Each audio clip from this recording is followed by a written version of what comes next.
to the 56th event of Disrupting Disruptions, the Feminist and Accessible Publishing, Communications, and Technology Speaker and Workshop Series. I'm Dr. Alex Ketchum, and I'm a professor of Feminist and Social Justice Studies at McGill and the organizer of this series.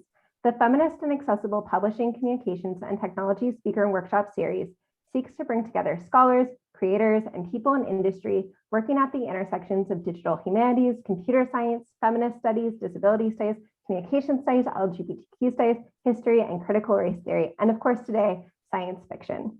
I'm so excited to welcome you all to the first event of fall 2022. Next week, Dr. Catherine Knight Steele will be speaking about digital Black feminism, and also for sci-fi fans, on December 8th, we'll be hosting Annalee Newitz. You can find our full schedule as well as video recordings of past events at disruptingdisruptions.com. So that's the redirect URL, disruptingdisruptions.com. The other one's way too long to remember. You can also find our list of sponsors, including Shirk Milieu, Mila, Rikef, and more. We have a Q&A option available. So throughout the event, you can type your question in the Q&A box below. You'll see it at the bottom of your screen.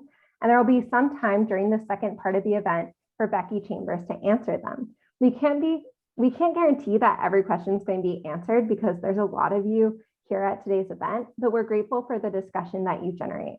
Thank you also to our captioner for today, Max. As we welcome you into our homes and our offices through Zoom, and you welcome us into yours, let us be mindful of space and place.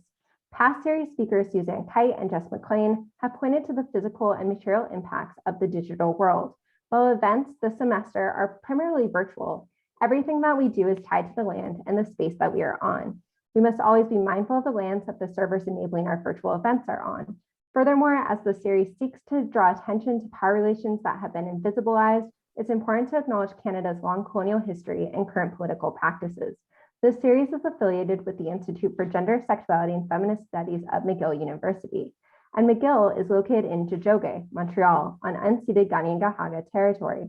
Furthermore, the ongoing organizing efforts by Indigenous communities such as the Wet'suwet'en people at the Innistoden camp, water protectors, and people involved in the land back movements make clear the ever-present and ongoing colonial violence in Canada.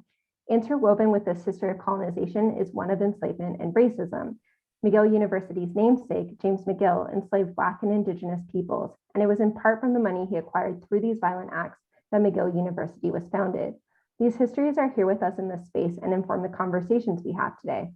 As past series speaker Max Lieberman writes in their book, Pollution is Colonialism, to change colonial land relations and enact other types of land relations requires specificity. So I know people are coming from all over the world to this event, and I encourage you to learn more about the lands that you're on. Nativeland.ca is a fantastic resource for beginning. Before introducing our speaker for today, I'm going to have the amazing folks from Montreal speculative fiction, queer-owned Saga Bookstore in Montreal introduce themselves, and they're the co-hosts for tonight's event. And I'm going to ask them to tell us a bit about their bookstore. It's because of Saga that I first learned about Becky Chambers' work, and I know that's the case for many of you. I saw the Psalm for the Wild Bill on a shelf, and Ilya highly recommended it. I couldn't put it down and subsequently read all Chambers' other works. So take it away. Thank you so much, Alex, for having us. And thank you so much, Becky, as well. This is really, really kind of you guys. And we're so super thankful for being here. My name is Ilya, and I'm here with my partner, Mathieu, in life, as in the business and just in everything. My husband, Mathieu. So we're the owners of Saga Bookstore, a fully bilingual in English and French speculative fiction bookstore. We specialize in things like science fiction, fantasy, horror, weird fiction, that kind of thing. And if I recommended that book to Alex, it's mostly because we recommend this book to almost everybody who comes into our store. We like have piles of it because I think it's just statistically likely. It's really like a book we love, and it's like, we were talking just before about this with Becky. It's a book we fell in love with during the pandemic because we opened the bookstore during the pandemic, and it's a book that meant so much to us while fighting the crisis. And was the right time to recognize how necessary and important hope punk stories were needed to be available. And so not just for us as booksellers and readers, but to other readers everywhere in Montreal and I assume around the world. So we have so many customers asking us for science fiction recommendations, but they will always ask you, oh, but maybe not something too dark or too grim or too depressing. And that's usually like our cue to go directly to all of Becky Chambers' books. And people try one and and people try one and then they come back for more because it changed them in a positive way.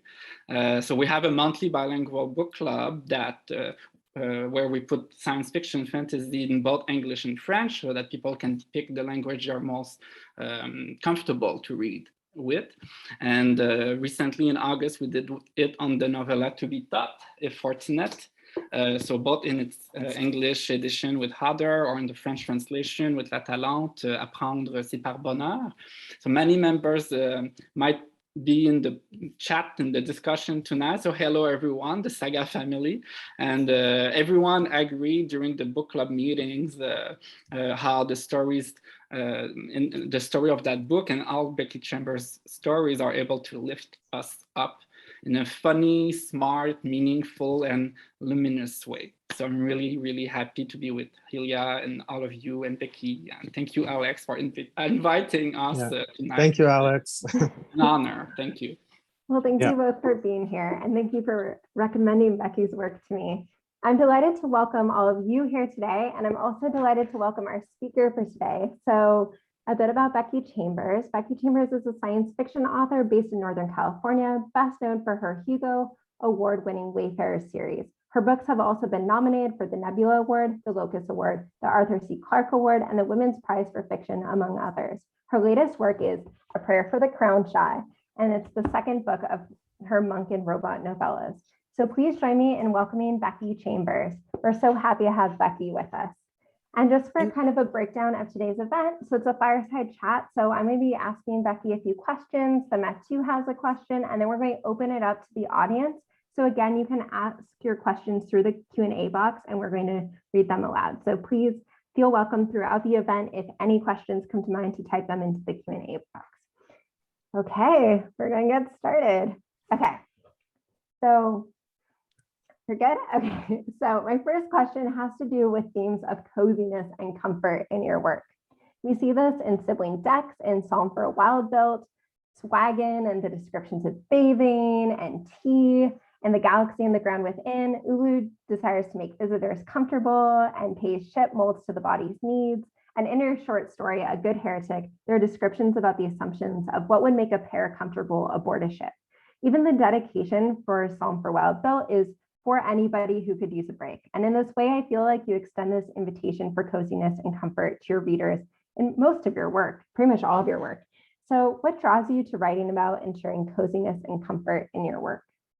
As you picked one of my favorite topics. You're also the first who's ever asked me about A Good Heretic. So excellent deep pull there. And also just thank you to everyone for the incredibly warm welcome. I'm so happy to be here today. Comfort and coziness and a tangible feeling of space are things that are, I find immensely important in writing science fiction, even if I'm writing a story that maybe doesn't take place in the most welcoming of spaces, or in which there's something a little less than comfortable going on. I still want you to feel as though this is a world that you can inhabit easily. First and foremost, I want to take you, the reader, and transport you somewhere else. I am asking you to come on a trip with me. And anytime we travel, what are the first things we look up? We look up where we're going to stay, where the places are we're going to eat around there, what it is we're going to do when we're there. And what's interesting about that to me is if you go and if you have the opportunity to listen to an astronaut speak, either just chatting with one if you're that lucky, or if you go to a public talk, those are the sorts of questions people always ask. It doesn't matter the age group, doesn't matter what other topics have come up, they always ask the same things. How do you eat? How do you sleep? How do you go to the bathroom in space? Those are always the things that people want to know, because what they're trying to do is imagine that life. They are trying to inhabit that same space that said astronaut is doing. So if I'm writing stories in space or on another planet, those are the things I almost always start with. You know, in my very first book, The Long Way to a Small Angry Planet, we go right down the list of that when Rosemary enters the Wayfarer for the first time, and that's on purpose. I want you to also feel like you can curl up in this space, you're going to get a sandwich, you're going to get a nap, you can just hang out here for a while, and lots of weird stuff's going to happen around you, but you're going to be okay. You know where your bunk is, and it's a safe place to be. So it, to me, is a means not only of establishing the environment, the vibe of the place, but also establishing trust. You know, come with me. It's going to be okay. We might go some rough places, but in the end, I think you're going to feel good. Amazing. And following from this discussion of comfort, I'm thinking about A Record of a Spaceport View. And this is the book I think about all the time. It's the place I drift to when I'm in the shower, just kind of imagining worlds I want to inhabit, and how in the Exodus fleet, people have access to food, housing, jobs, and training. And even if not every character is satisfied with this, as a reader, I'm finding myself related to the planet-bound beings such as Sawyer, who imagine what it would be like to live in the fleet. And then Pepper, in A Closed and Common Orbit, shows us how not everyone planet-bound has access to these things, but there's this hopefulness in the book still about being able to make a world for yourself where comfort and safety is possible. As a reader, it feels like hopefulness is a key theme in your work. Why do you, or what motivates you to write about futures and worlds with hope? And along with this question, sometimes your work is described as cozy punk and or hope punk. And I'm wondering how you feel about these categorizations of your work.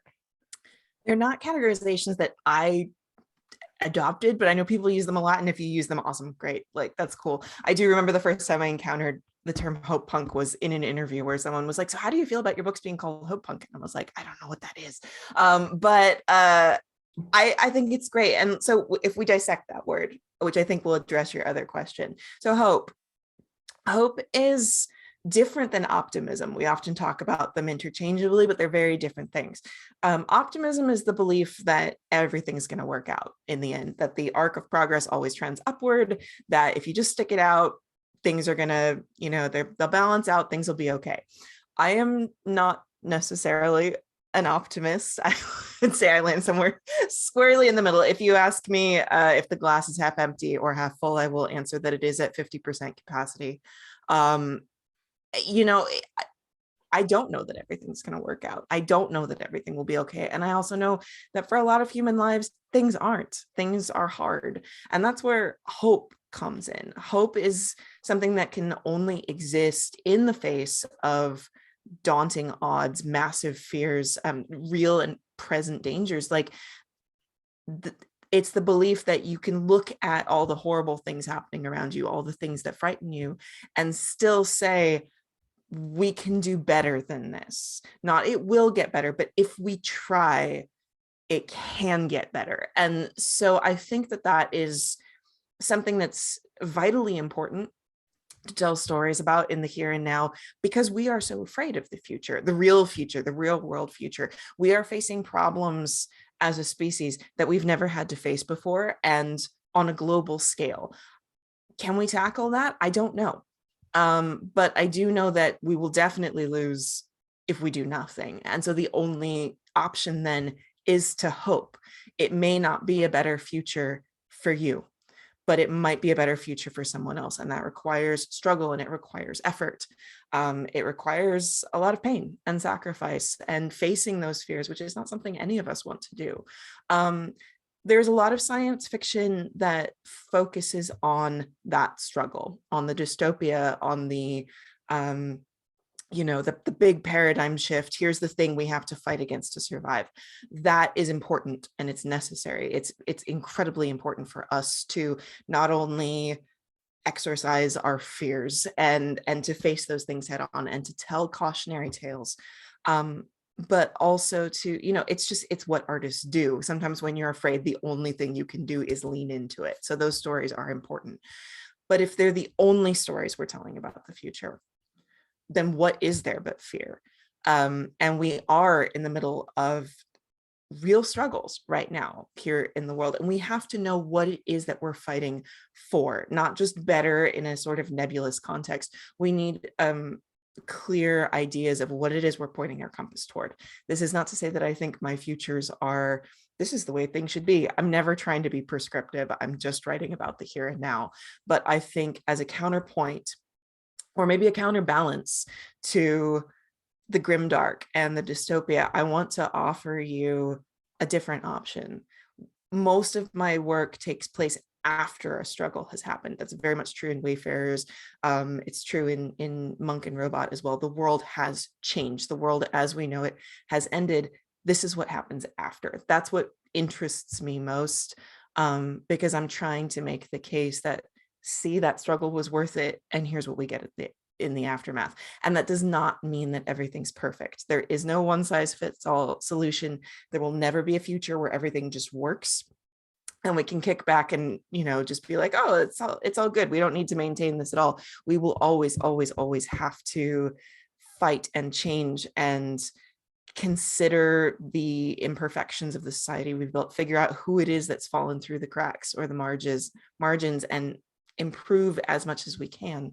But it can get better, and I really do believe that. But only if we know what sort of better it is that we're imagining. Well, thank you. That just made me feel very emotional. So kind of shifting gears a little bit. In your books and stories, you have non-binary characters, characters with wide-ranging genders and sexual identities, and descriptions of wide range of family, friend, and romantic relationship structures. Can you speak to what inspires you in your character development around gender, desire, and identity, and how you approach this character development on the level of individual characters or for entire species? For me, this is such a basic foundational part of my storytelling. As a queer writer, I don't know how I would write anything else. I am simply writing the world as I experience it, as I inhabit it. I'm writing myself and the people I know, the people I love. I'm writing my family. And to me, it's not some checklist I have to go through or some like secret agenda I'm pushing. I'm simply writing the world as I know it. And it's an honest depiction of the world, because we're here, we've always been here. And to write futures that don't include people of different genders, people of different sexualities, and that this extends to people of different ethnicities, people of different races, people of different origins. To say that the future only belongs to one very narrow slice of humanity is a lie. The human species does not look like that. We never have. And to say that that's the default, or that's an apolitical way of storytelling, is the most political storytelling there possibly could be. Saying this is, the standard template of human and everybody else is optional. That's fascist, to say the least. And so to me, I would have to really think about writing a future that wasn't like that. That would have to be incredibly intentional on my part. I'm not sure why I would write a story like that. Like, why would I write a future that didn't include me and mine in it?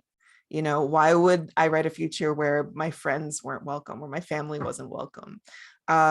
So in terms of character development, it's something that comes incredibly easy to me, because it's just all I'm doing is picking from the great big crayon box of people I already know.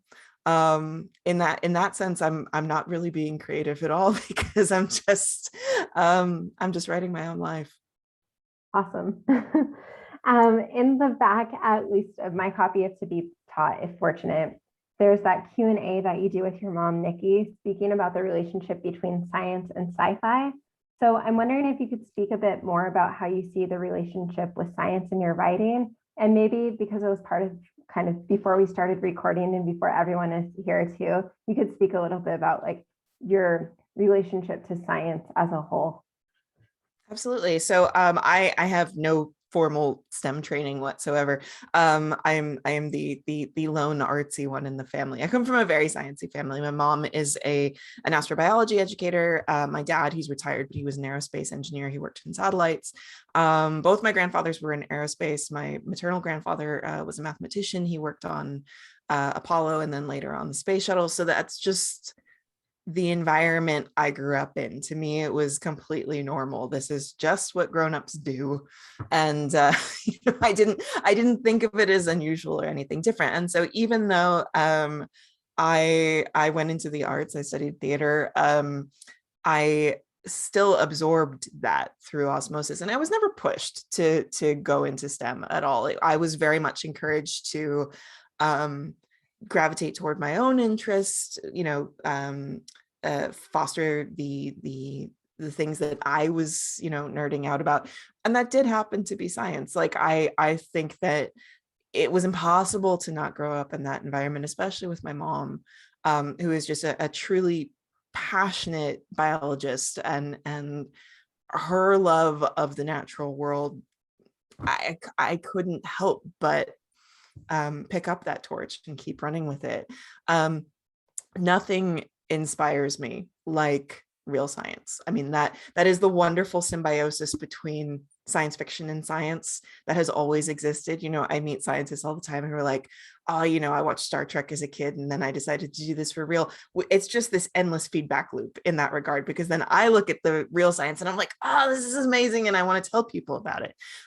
In terms of how that influences my work, the work that I actually put out there, it depends on which series I'm writing, because some of my stuff is, like To Be Taught If Fortunate, very grounded in real science, very much like that book was intended as a love letter to space exploration and to the entire scientific process. But then you have things like Monk and Robot on the other end, which is very much science fantasy, where it's like, here's a secondary world where people live and there's gods because I say so, and robots talk and stuff, and all of this falls on the broad spectrum of believability in science fiction and fantasy. And there is no one way to do it. You can tell a story like The Martian, in which it's like, here, let me draw you the blueprints of how this works. But you can also have Guardians of the Galaxy, in which you have a talking raccoon and everybody just goes with it and has a good time. For me, the most important thing is not necessarily accuracy, unless that's what the story is about, as with To Be Taught. What's important for me, that's the job of a science writer, right? That's somebody writing nonfiction, we were talking about Katie Mack actually for a bit before this chat, someone like that who's like, here, I'm going to communicate an idea to you about how the real world works. My job, and the jobs of my friends, my peers, is to tell you how that feels. Like, I think of science fiction as something akin to impressionism, right? I think a lot about Monet's Water Lilies, for example.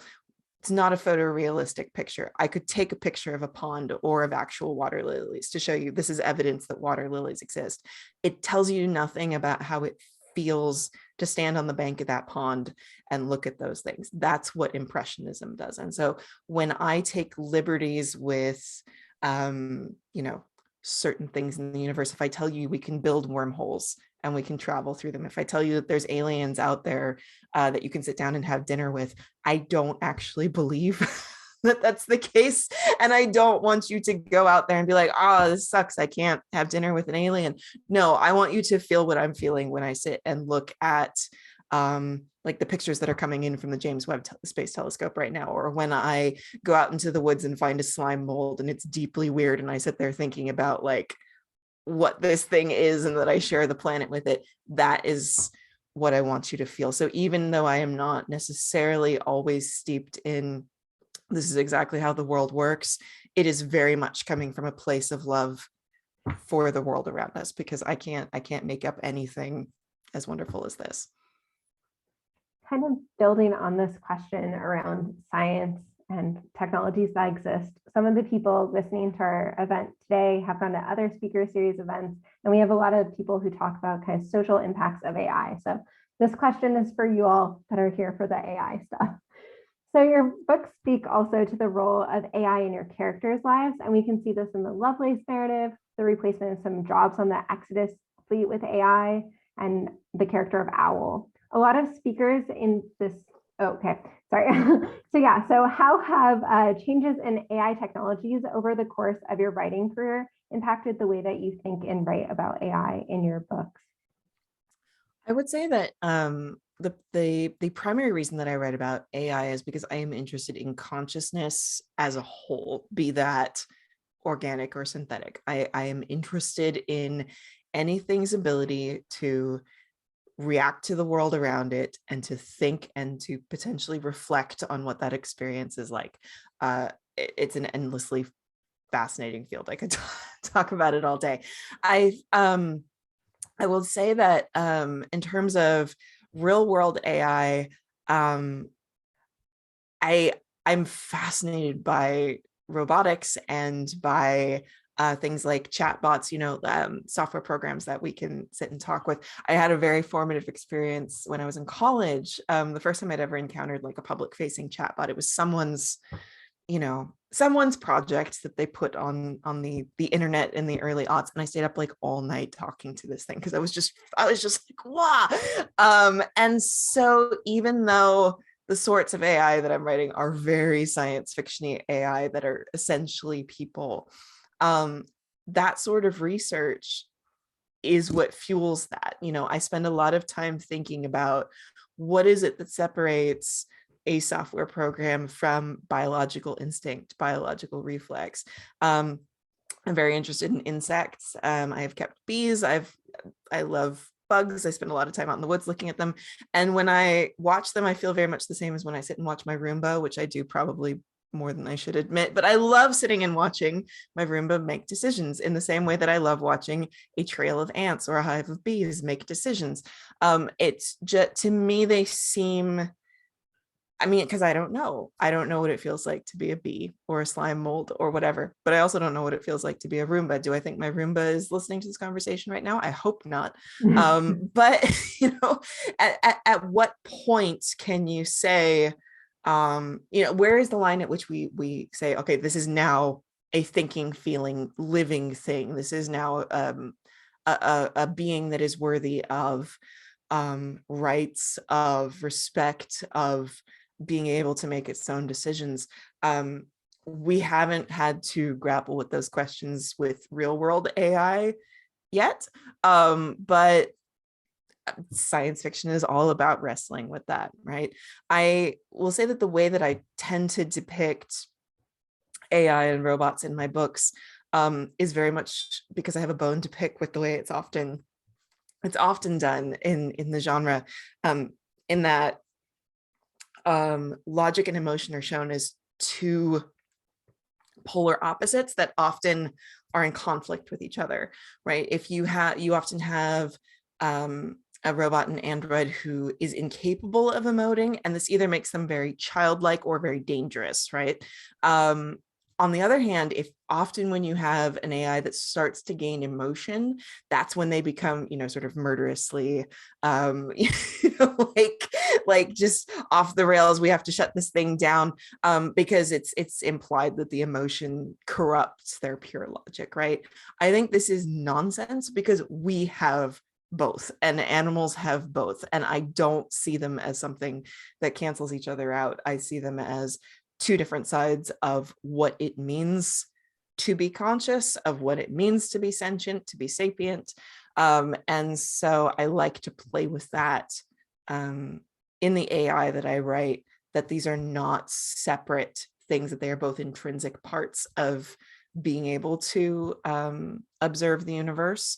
Do I think that any real world AI are there yet? I have seen no evidence that suggests it, but I'm always willing to keep my mind open because I don't know what a slime mold is thinking either. So I think it's all for me just an exercise in constantly challenging my own biases and assumptions about what it means to be alive.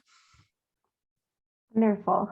So we're going to shift a little bit again. So another theme I find in your books is characters debating how their actions impact the whole. And you kind of touched on this a little bit already, but whether it's the crew thinking about the impact on their ship, or Pay or Pie's decision about whether to have a child and what that means for the Aeolians, and of course the big questions posed and to be taught if fortunate. And I'm particularly interested in how your books dig into the question about what the role of the individual is in relationship to larger groups when it comes to questions of using or not using certain technologies. We also see this in your latest book, Crown Shy, over the choice of what kind of oil to use for replacement part. So what draws you to writing about this theme, and have you tried to reconcile these questions yourself? Oh, I am constantly struggling with this. I think this is maybe the human struggle, right? These are polar opposites, the individual versus the collective need. I mean, science fiction has been wrestling with this for ever. Kirk and Spock, obviously, famously, have a lot of conversations about this very thing. It's a question that is especially at top of mind, I think, for a lot of us right now, because we are facing these global problems as a species that do require collective effort. We are fully aware that the small individual choices we make have an impact on the rest of the world, and in ways that we can't always predict, things like whether or not you, what kind of material you buy your clothes out of, and do you use a tumble dryer for that, because that's kicking, microplastics into the air, which I personally hate, but I also am wearing exactly the sorts of clothes right now because that's what I can afford, and it's all those dilemmas that are driving us nuts all the time. Do we use the plastic straw or not? Do we get on a plane or not? And the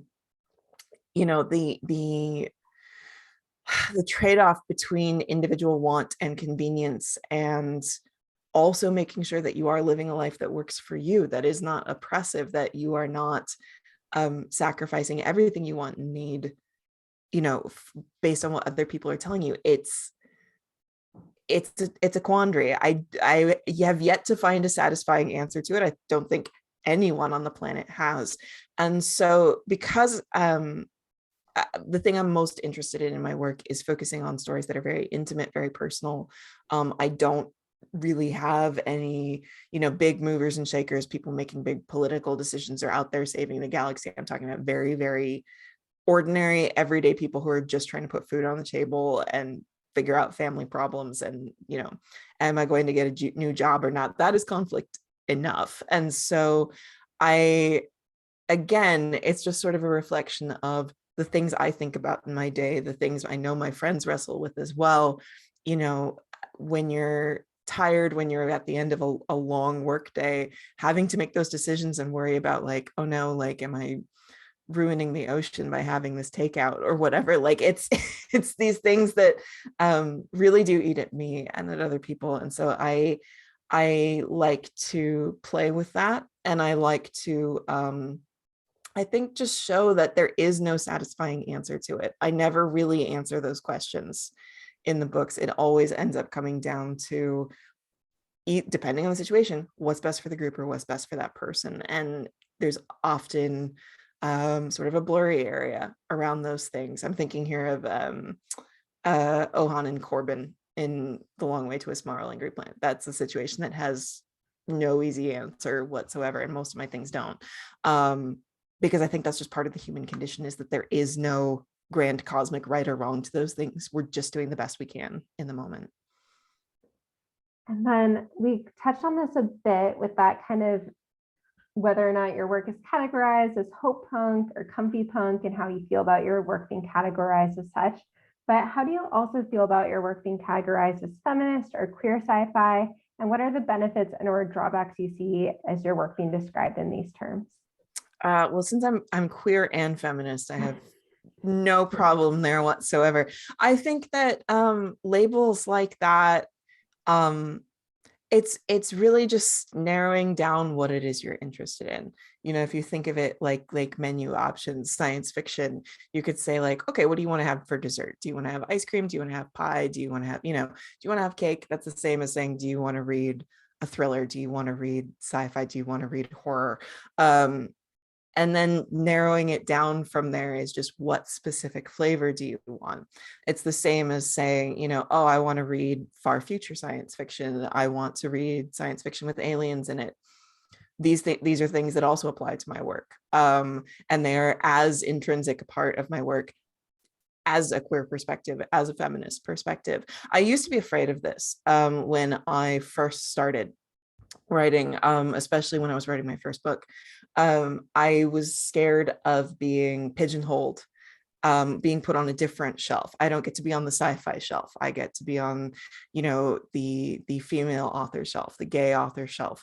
Like, I'm not going to be included in the larger genre. There will always be an asterisk next to me. And that is something I am no longer afraid of more than a decade into this career, because I do write science fiction, full stop. And you can add whatever other label you want onto it. And to me, I don't see that as anything other than, first of all, just being honest about who I am and where I'm coming from, but also as a hopefully helpful signpost for people who are looking for a particular flavor of things. I know that when I seek out books or movies or anything, those are the sorts of questions I ask. Are there people like me in it? What sort of perspective am I getting this from? So if there are any drawbacks, I either haven't seen them or don't care, because I think that if saying you won't read my stuff because it falls into either of those categories, okay, then I probably don't want you reading it in the first place. Like, if then it's not for you, and that's okay. There's lots of work out there that is also not for me. Not every single piece of literature or any sort of art, it can be for everyone. So to me, those are just little guideposts to let you know what sort of flavor it is you're getting into. And I totally embrace that.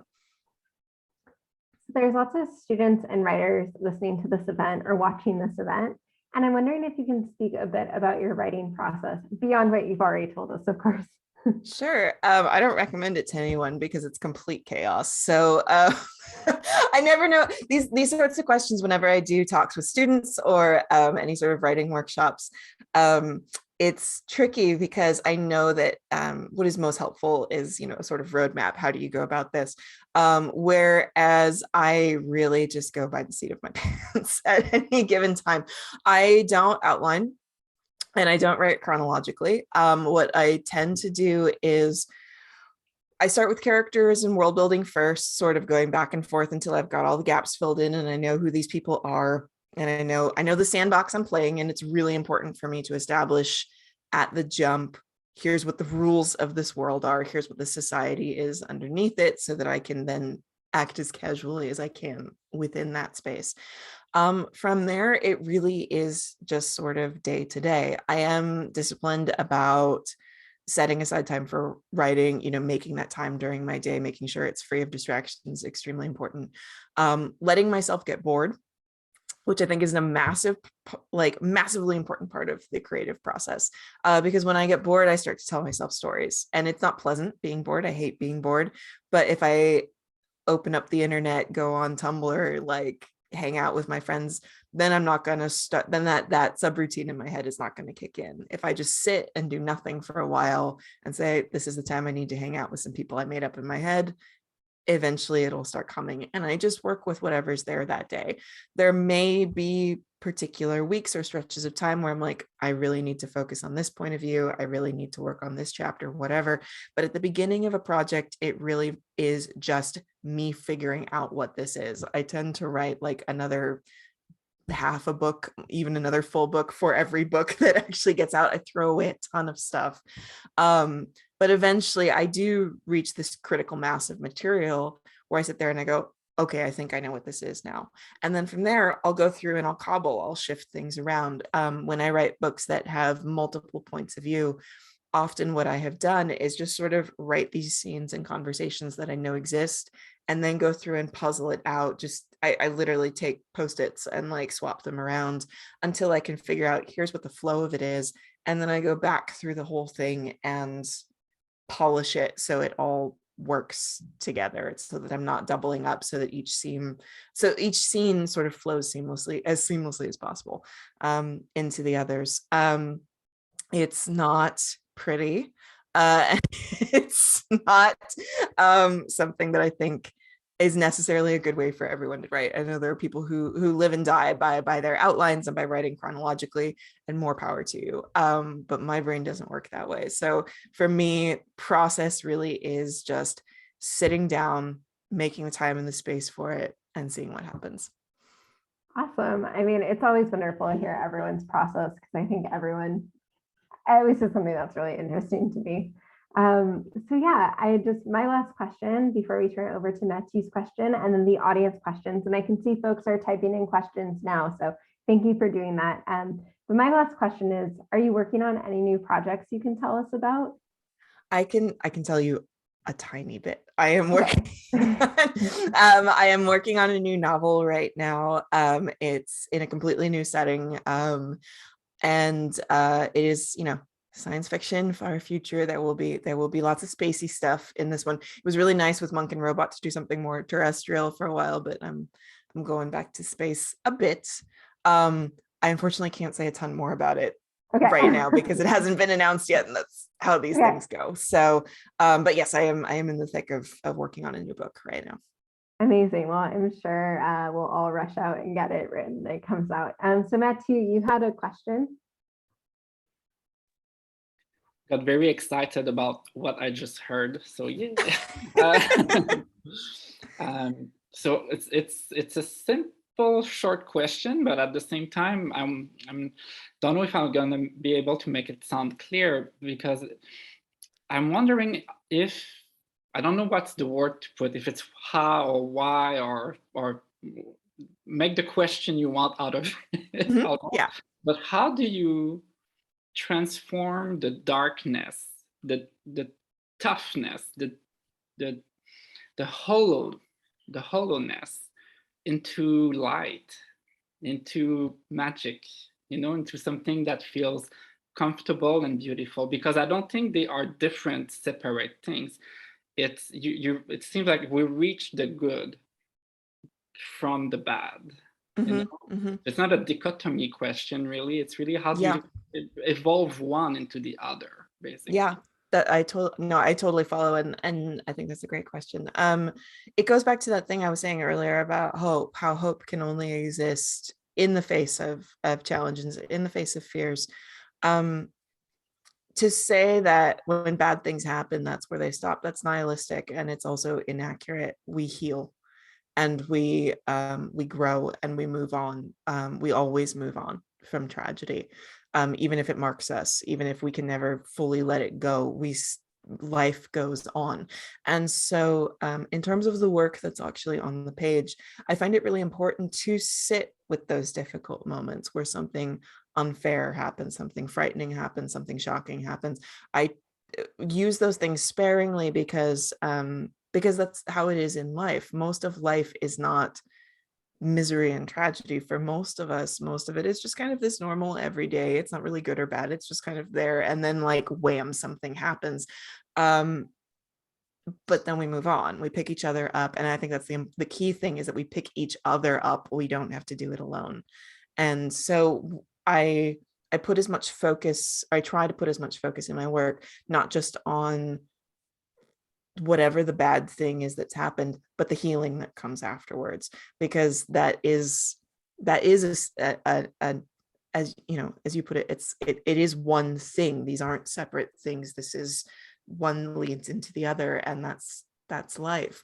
I will say, from my own personal perspective, or it's like where I'm coming from when I write stuff, I tend to find that the more scared and angry I am in the real world, the gentler I write, because I am writing the things that I need to be told. I'm writing the stories that I need to hear. And because I know that if I'm feeling that way, other people are feeling that way too. That my experience is not unique. I'm just a messy human like everyone else. And if I'm scared, other people are scared. So if I can think of what I would want someone else to say to me, that's what I try and write for others. So that's where a lot of that comes from. In a way, it's sort of self-serving, in that, I'm trying to write something that comforts me as well. But it also comes from a place of defiance. I find that You know, when I start to feel hopeless, when I start to feel like there's nothing that can be done, those are the moments where I really dig in my heels and I'm like, I'm going to write something beautiful. And I think that's, or I'm going to try to, at least. I think there's also something inherently queer in that our community is one that is largely defined by people who have been shoved to the margins and kicked down, and yet look at the things we make. Despite that, look at the way we present ourselves, look at the art we bring into the world, and the way that we celebrate, despite the fear and the pain that comes along with it.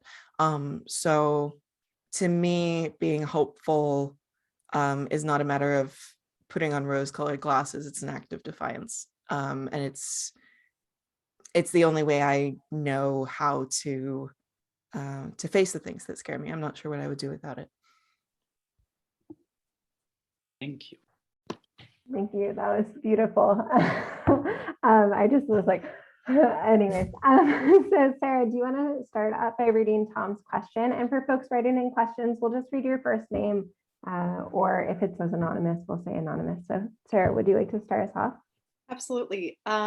So Tom asks, where do you get your inspiration for the societies and social systems that you present in your series? Ooh, a nice small question that I can answer simply. It depends. It depends hugely on the work. I will say that if I'm writing aliens, the biggest thing, the first thing I draw from is biology. How are these things different than us? And that may sound like it's a separate thing than, oh, I'm going to write a civilization, I'm going to write a culture. It's not.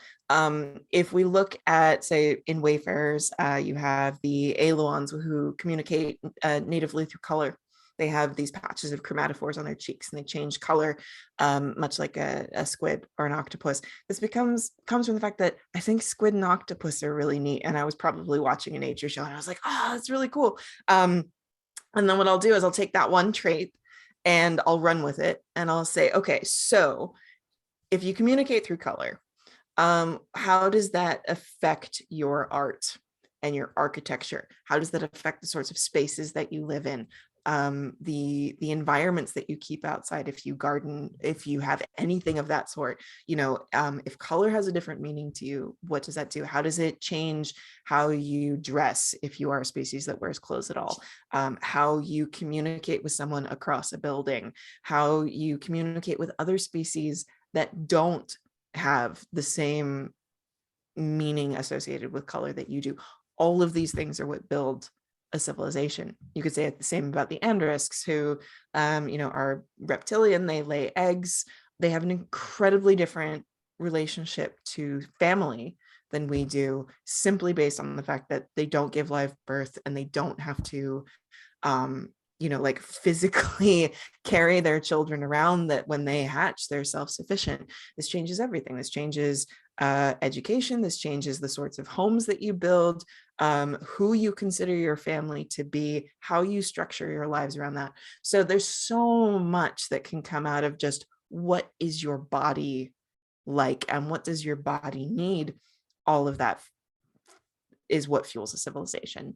And so my books where I don't have aliens, where I have other things, in that's sort of easy mode for me, because then I can just sit there and think about, okay, what do humans need? Which I didn't do that on purpose, but that is the central question of Monk and Robot, is what do humans need?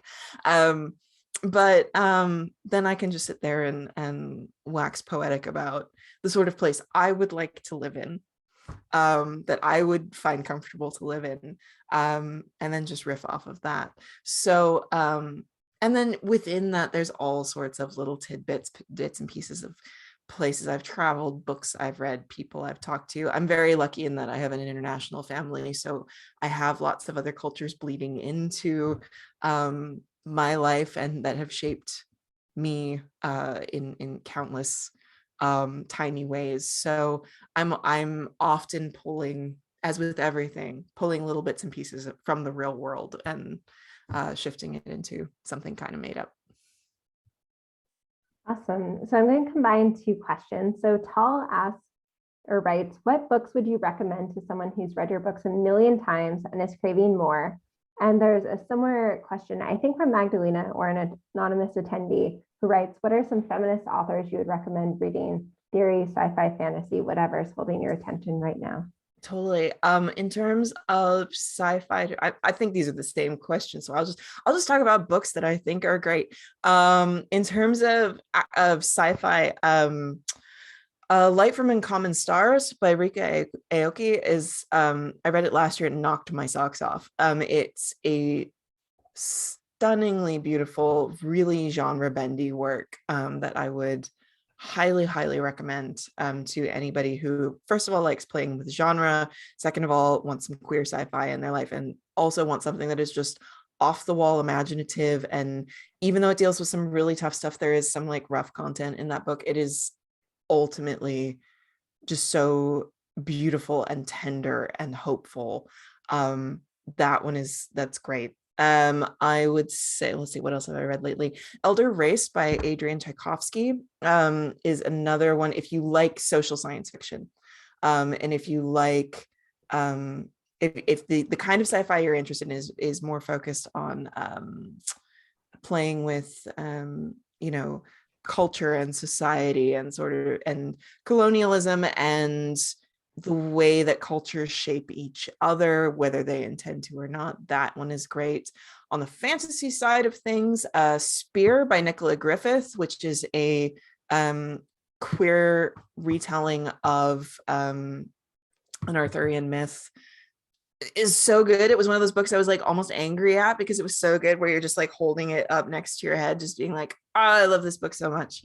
And then on the nonfiction side of things, this isn't necessarily like feminist theory or anything along those lines, but I feel like it's akin enough that I would highly recommend it. How to Do Nothing by Jenny Odell is a really excellent book on everything.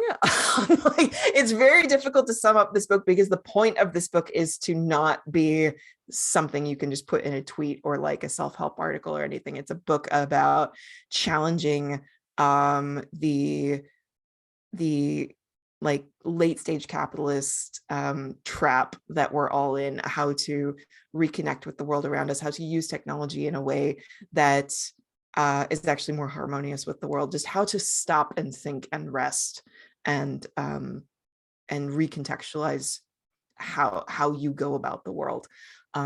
Those are a few books that jump to the top of my mind with those questions.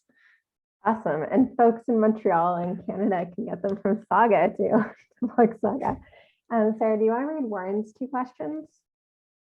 Yes. So Warren says, first off, thanks for all of the amazing books and congrats on the Hugo. I have a question about A Prayer for the Crown Shy.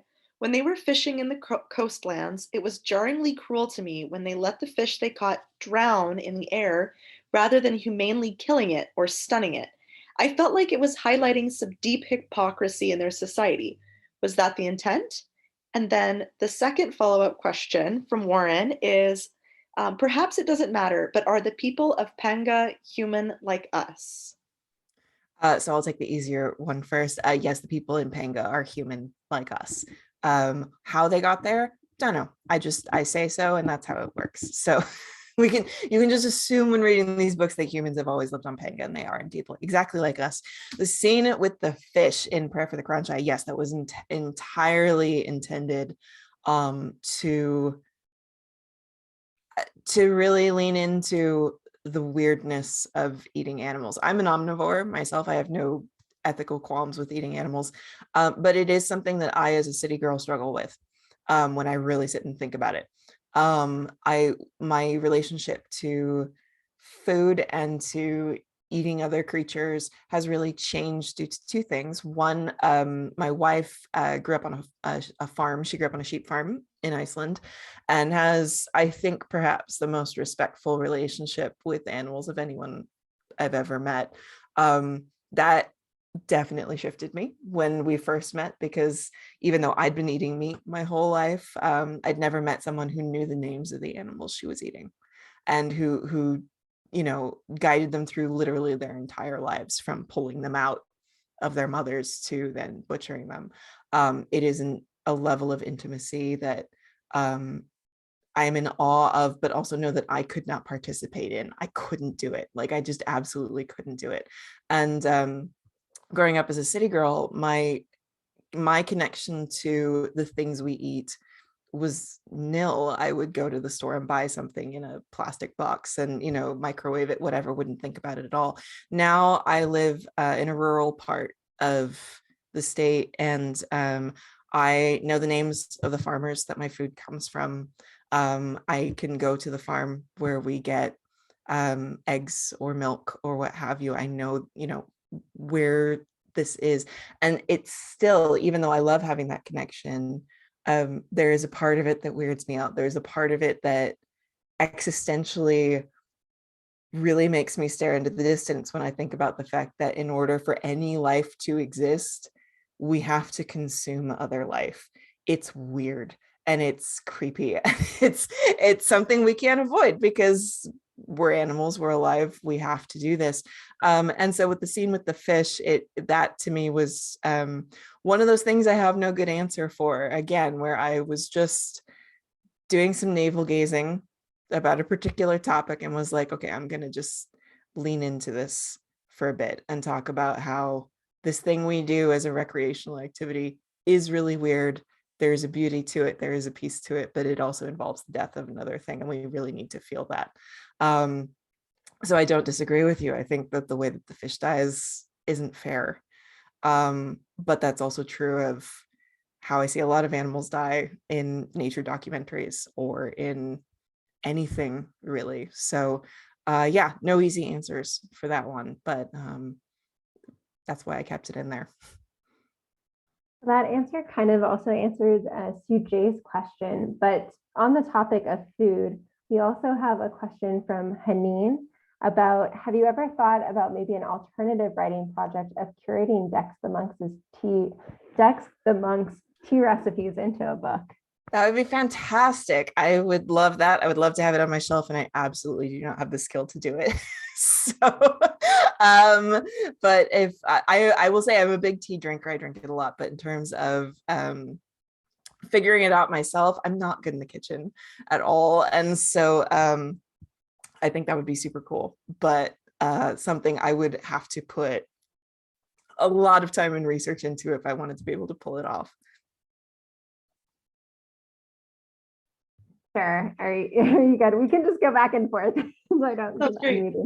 Yeah. So an anonymous attendee asks, what is the best writing advice you have ever gotten / implemented? And this is about writing, character development, publishing, anything you choose. Okay. Anything I choose, wild. Okay. So in terms of the best writing advice I've ever gotten / implemented, don't write every day if you don't want to. I know this is a big thing for especially for people who are just starting out, of you have to write every day. That is a great way to turn it into a chore. If you want to write every day, awesome, great, go for it. If it helps you in your creative process to have that strict of a schedule, go for it. You do not have to write every single day in order to be a real author or to be a successful author or whatever. The only thing that is important is that you write and that you finish. It does not matter how you go about it. It doesn't matter what time of day. It doesn't matter where you are. It does not matter if this is the only time you have to write in the week, or if you do just 200 words here and there where you can. Doesn't matter at all. I think we get very locked into these ideas of, it's got to be a grind, and it's got, you have to suffer for your art, et cetera, et cetera. No, don't suffer for your art. It's work and it sucks sometimes. Sure. Like, this job is not always fun, but I don't write every day. And I don't think I would do a good job if I did, because, and that's not to say that you should just only write when the muse strikes you or whatever. Like, you do have to be disciplined about it, but don't turn it into it is a job, but don't turn it into a 9-to-5. Do you know what I mean? It is an art, and you have to take care of yourself. You have to take care of yourself during it. And so if you have days where it's just not happening, that means you need something. You need other creative input. You need a nap. You need some food. You need to read another book. If the words aren't coming, fill yourself up in some other way and come back to it when you can. There was a second part to that question that I now don't remember. Sorry, it was about say something about publishing or whatever I want. Yes? Yeah, it was okay. in any way you wanted to answer that question, really. So Outstanding. Okay, so publishing. I would say for students and for like aspiring writers out there. I hate the term aspiring writer actually, because if you write, you're a writer. What you mean is you are aspiring to be a published writer, which is a different thing, but you're already a writer. We live in a really awesome time when it comes to being able to get your work out there. A question I get a lot is about traditional versus self-publishing. The Long Way to a Small Angry Planet, for those who don't know, was originally self-published. And I am now traditionally published with the rest of my work. So if you have questions about where to start, once you've actually finished that thing, how to get it out there, the best answer for that is whatever works for you and for that project. And that's what's really cool about being a writer in the age of the internet, is if you want to just put your stuff out there for people to find, you can. But traditional publishing still does have a lot of benefits. I personally find it to be a really good fit. If all you want to do is write and you think it would be great to have somebody else take care of all the marketing and sales and all the rest of it, traditional publishing is probably a really, really good fit for you. But if you are somebody who likes to have your fingers in all the different pies, if you like the idea of, I'm going to build a website, I'm going to go out there and market it, I'm going to hire the art people to do the cover art for it, this is going to be entirely my project, self-publishing is great. And there are a lot of people who have built careers on that and have gotten picked up that way. There are no real rules anymore, I think, in terms of like what makes a real author, what makes a real book. It's all a matter of what your strengths are, what your interests are, and what it is that you think will suit the project best. If you're writing something hyper niche that there's an audience for, but that a traditional publisher might be a little bit wary of, you can go straight to that audience if you want to. You can drop it right in their laps, and that's fabulous. Or, on the other hand, you can go the traditional route. And then you get to meet lovely people who work in bookstores, and that's also very nice. So that's my completely unprepared 2 cents about publishing as a whole, which is that there's no wrong way to do it. The most important thing is just to get your story out there, and there are a million different tools available to you nowadays that you can use to do that. I'm going to ask 2 questions about setting. So Andrea has a kind of quick question. What are the Funko Pops on your shelf?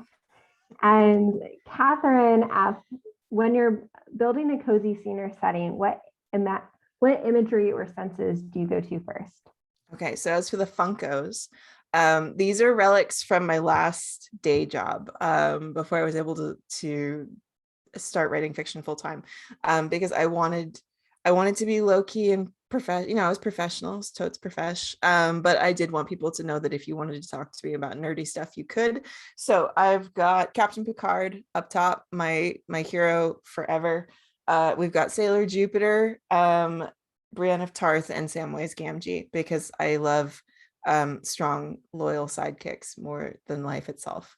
I also have a stuffed Mabari from Dragon Age, because Dragon Age is my entire life outside of books. So those are my little buds.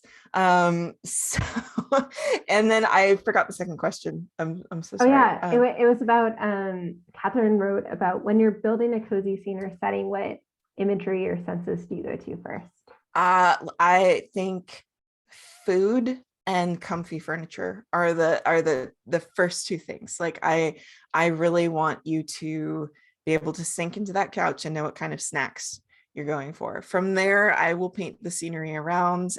You may have noticed that I like plants and soft lighting and things of that ilk. I do like to decorate. So, that's, I think, I like to think of it as just, building a little house in my mind and putting all the stuff in place. But food is actually often the go-to because it's first of all something that's just so fun to write about, but also something that everyone likes. You may not have the same taste in interior decorating that I do, or you may not buy the same sort of couch that I would buy, but I guarantee you get hungry sometimes. And so I want to provide you with as many snacks as I can, but also because I don't want to live in a protein cube future, like aggressively, I do not. And science fiction is definitely known for, let's just make food efficient and to me, very unappealing. So I think fantasy historically does a much better job of making you hungry, and so that is a type of that is a tradition I would like to pull into the sci-fi genre more of, like, now we can have the cool feasts and taverns too. We're just going to put a different spin on it. Awesome. Thank you so much. So an anonymous attendee asks, if you could tell your younger self something, what would it be? Let's see. 1, you're gay. 2, you do not have to be published to be a real writer, which is what I've already said. 3, that romanticizing burnout is dangerous. This is something that is especially true at it's true in creative fields in general, not just in writing. We have this tendency, when I was in theater, this was very much true, of, you have to give your entire self to a project. You are going to stay up late. You are going to live on coffee and takeout, and you are going to, if you don't put your sweat, blood, and tears into a project, then you don't really care. That is a terrible way to make anything. Yes, you can make some amazing art that way. You will also burn out so hard. It is not sustainable. It is not fun. And it is a great way for other people to exploit the creative energy of people who are young and enthusiastic and will just say, yes, I'll do whatever you want if I can have this job. They will chew you up and spit you out that way. And that a lot of businesses are built on that, of taking advantage of that enthusiasm, taking advantage of that energy. It's not a way for you yourself to sustain a creative career. I definitely burned out a lot in my 20s, both in theater and in when I first started writing, because that's just what you do, right? You sit with your keyboard until 3 a.m, typing until your fingers bleed. That never actually happened to me. I'm being hyperbolic, but now I stay up until 3, but in a nice, gentle, because I like staying up late sort of way, not in a I must sacrifice my entire life to my art sort of way. So I would tell myself, my younger self, to take care of herself better and to understand that while art is important, she/I, like any other human being, is irreplaceable. No, there is no piece of art in the world that is worth human suffering. And I think that that's still an idea we really need to root out in creative fields in general. So many awesome things to think on. I really needed to hear that answer too. So thank you. There's a few beautiful comments for you also in the questions, but one question that was written was from Sujay about, I'll just read what Sujay wrote. So Sujay wrote, I heard you speaking, and I might not be getting this quite right, about the idea of writing stories that have less plot or action than perhaps certain other types of stories in the genre, and how you can do this and still write extremely compelling stories as you do. Can you speak about this a little? I would love to, because I am eternally gleeful by seeing how little plot I can get away with. I am the first person who will tell you that if you are looking for a big, crunchy, fast-moving plot, I'm not who you go to at all, and that's on purpose. I am more interested in interpersonal relationships, individual characters, the everyday slice of life things that I think are equally, if not more so, compelling then planets exploding and whatnot. I say that as someone who is a big fan of exploding planets, so please don't get me wrong there. But when I was younger, growing up with Star Trek, Star Wars, Farscape as I got older, I was always more interested in the people living in the background of those. I didn't relate to the heroes and like the big, the space princesses and whatnot. I wanted to just be somebody just kicking it in that world, and that's where I saw myself. And I think that if you look outside the genre, if you look at literary fiction is which is a genre in and of itself, but it's always about the everyday and about ordinary stuff. It's about, here's something that happened to this one guy, and you can have a whole entire scene based around somebody drinking a cup of coffee. And we call that high art. Why can you not do that in science fiction? And the answer is you can, because life does not have a plot.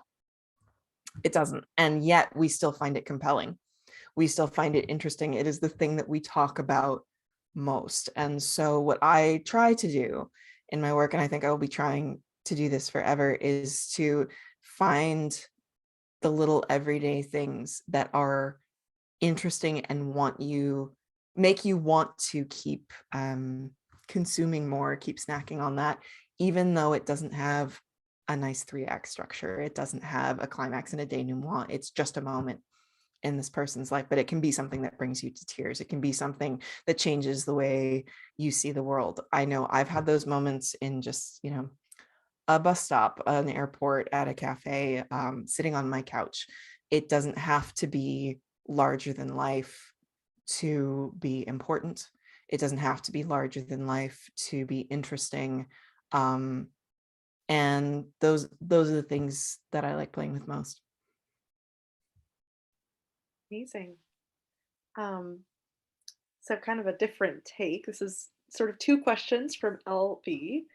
And LV sort of comments, I can't hear slime molds. This is referring back to when you were talking about being in the forest and sitting and looking and thinking and taking these things in and being like, how do we share a planet? They say, I can't hear slime mold without thinking of Ursula Vernon. Are you 2 friends? And then that was an easy answer. But no, I was going to say we are not. Sorry, that was the end of the answer. Was no, we are not acquainted. And then the second question from LV was, did you watch the Hugos? If so, I hope you heard the collective sigh of agreement at your acceptance speech. It was really moving and pertinent to all of us. That is incredibly kind. Thank you. I did watch the Hugos. I watched them on my couch with my wife, who had prepared a lovely cheese board and put out some flowers, and we had cake after. It was really nice. The cake said congratulations on it, and I told her that was cocky. And she she said it's an honor to be nominated, but she also had a good feeling about the book. So I was sad to not be there, but it was the right thing, and I'm really glad to hear that that people reacted to the speech as they did. Some people have been very kind and sent notes and stuff in afterwards, and that meant a lot, because I was really in my feelings about not being able to be there myself. So thank you very much. I really appreciate that. To be mindful of time, maybe this will be kind of the last set of questions. And thank you everyone for all of your generous questions. This has been so fantastic. I want to also mention that Lou and Beatrix said beautiful things about your work saving them and really being moving for them. So thank you both for those comments. So there was a set of questions from an anonymous attendee about the physical design of your alien species have always stood out to this person. How do you go about making them? Do you have concept art or just a clear image of them in your head?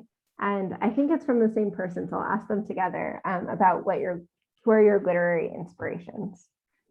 In terms of how I actually design the aliens, I may sketch a little bit. I'm not a very good visual artist, but I may sketch a bit, but mostly I'm just holding it in my head. And I don't want to dictate too much what they look like, because that's not where my strengths are. I cannot build you a skeleton and show you what it's like, but also I want you to have the space to to be able to fill in some of those gaps for yourselves. I've seen a lot of different takes on Dr. Chef, and I love all of them. Like, I think that's one of my favorite things, is seeing how people interpret the same description lots of different ways.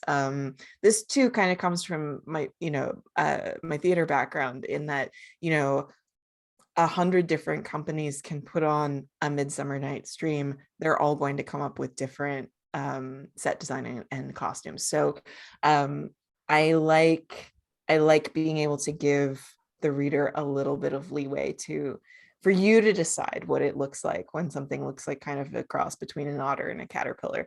I definitely have an onboard image of what that looks like, but I'm really happy when people play with that. That's fantastic. And then the second question, sorry, I get so caught up in, like, what are your literary inspirations? My literary inspirations. So the big one for me is Ursula K. Le Guin. I wasn't really much of a sci-fi reader until my teens. I was much more of a fantasy reader. I watched sci-fi a lot. Star Trek raised me pretty much. Next Generation started when I was 3 years old, and Voyager finished when I was 16, and I watched it religiously. So it's my parents. No disrespect to my actual parents, but it is all, I watched it with them. So I mean, it was sort of a joint parenting operation, I feel. But in terms of reading, fantasy was a lot more accessible to me as a girl growing up. It was no pun intended, but I found science fiction kind of alienating when I was younger. It was definitely aimed at a straight male audience, a straight white male audience, and like it I would look at the paperbacks at my library and see these like muscly dudes with their ray guns and like these busty women, and I was like, this is not for me. There was my English teacher in high school handed me The Left Hand of Darkness and said, I think you're really gonna like this, and she was correct. That was the book that really, I mean, it's hard to sum up how much that changed everything for me. I all of a sudden had this watershed moment of, oh my God, this is also, yes, there we go. This moment of this is what you can do with science fiction. And it taught me that all of the sci-fi that I'd been gobbling up like popcorn on TV actually had something to say. It actually had this real philosophical core that if I stopped and really paid attention to it, there was some real meat on those bones. And so I don't know if we'd be having this conversation if I hadn't read Le Guin when I did. Beyond that, I mean, God, I read after that point, it was just like, I'm going to eat everything in the library that I possibly can. I will say that on the even though he only wrote the one work of fiction, Carl Sagan was also a big one for me, not just in how he shaped my worldview outside of my creative life as well. I mean, so much of how I relate to the world and the universe that we live in is because of his work, but also in the way that he wrote, in the way that he really turned, what felt on the page just like, sort of cold, raw data about the universe. He turned it into poetry. He made it real. He made me feel it. And so that too is a quality I massively admire, and something I attempt at least to bring into my work of like, we're not just looking at a nebula, you're looking at something that's going to build an entire stellar system, and there might be people like us one day there, and that sort of thing is also what fueled me huge and still does. Awesome. Do you mind if I ask one more question, just because Celia just asked one right before? Yeah, absolutely. But I think it's important because this event is somewhat grounded in Montreal, a bilingual place. And Celia wrote, how do you feel about your books being translated? Do you collaborate with the translators in any way? I love my works being translated. I love being, and yes, so the one that he's holding right now, I appropriately for this talk, some translators I have some contact with, most I don't. That's pretty standard in that's pretty standard in the industry, in that like they will often come to you through your publisher, so that, you know, there's sort of like these like gateways between all the people who work on things.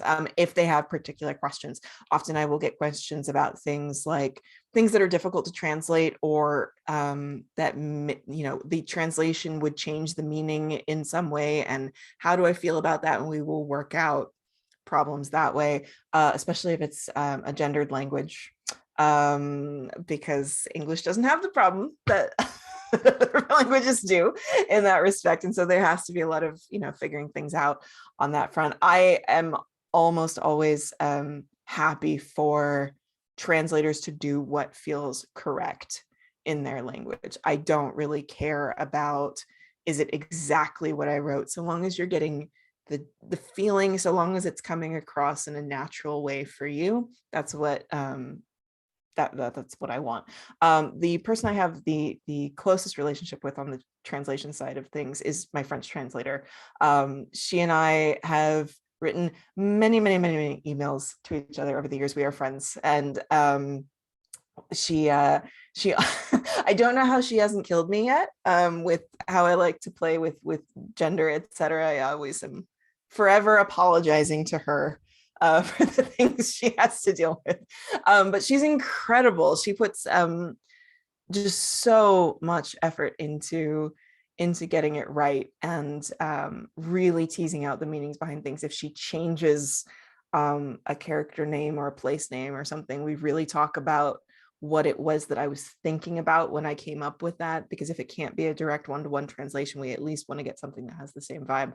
I love those conversations with her and with all my translators, but it's really fun for me to dig into the things that don't translate well, and how can I work within that, within those boundaries, to get the same idea across. It's really cool to me. It's one of my favorite parts of the process. Well, thank you so much for answering all of our questions. This has been so fantastic. Thank you so much, Becky, for being with us. Thank you so much, Oya and Mathieu, for having such a lovely bookstore. And for folks in Montreal, please go. And if you're not in Montreal, you can check out their website. They have such a great selection. Thanks, Sarah, for helping with the tech. And thank you, Max, for doing captioning. And for everyone here, we invite you to come to the rest of our series for this fall. There's about one event every week. And again, if you're a sci-fi fan, Annalee Newitz is speaking in December. And next week is Catherine Knight Steele on digital Black feminism. So thank you, everyone, so much. I hope you have a lovely evening. Bye. Thanks. Thank you so much. Take care.